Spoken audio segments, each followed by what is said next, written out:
Баршаңызға қайырлы күн, достар. Сіздермен үй жағдайында 3 заттан тұратын, құрамына кететін мороженое жасайтын боламыз. Менімен бірге болыңыздар, ал бетмелехте бастаймыз.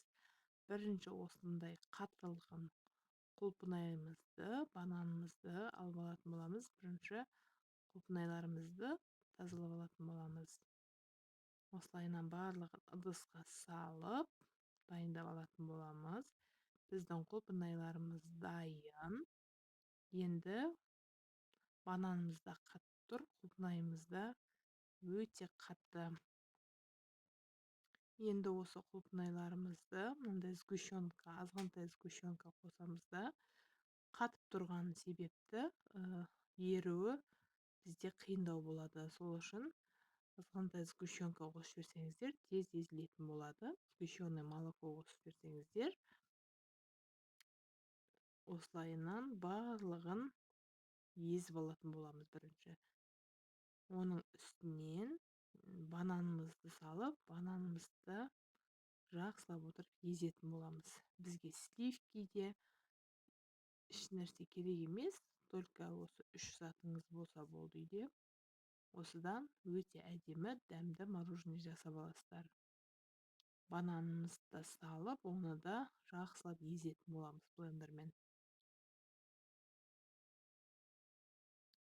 Барлығын бір келкі қылып езіп алып, өте әдемі бізде мороженеміз шығады. Түсі де өте әдемі болып шығады. Оның үстінен енді молокомызды құятын боламыз. Сгущенное молокодан көбірек құйсаңыздар да болады. Мен осынша құйдым. Бұл жерде 4 порция шығады менің ыдысыммен. Осылайынан барлығын езіп алатын боламыз.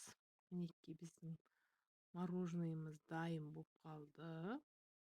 Қараңыздаршы, өте әдемі болып тұр. Енді осыны ыдыстарымызға салатын боламыз.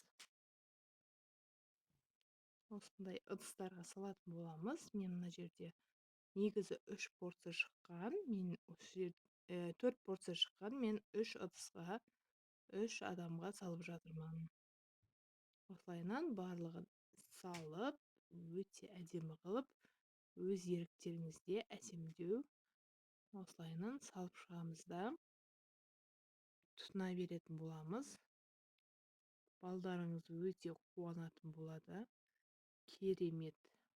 Ешқандай қоспалар қосылмаған, табиғи балмұздақ десек те болады. Осылайынан барлығын салып, енді менде қатырылған құлпынайларды шетіне әсемдік үшін қойып шығатын боламын. Сіздер шоколад қоссаңыздар да болады. Әркімнің фантазиясына қарай, менде осылай сұлулық шықты. Қараңыздаршы, өте әдемі әрі пайдалы. Бізге ас болсын, сіздер де жасап көріңіздер. Келесі кездескенше сау саламатта болыңыздар.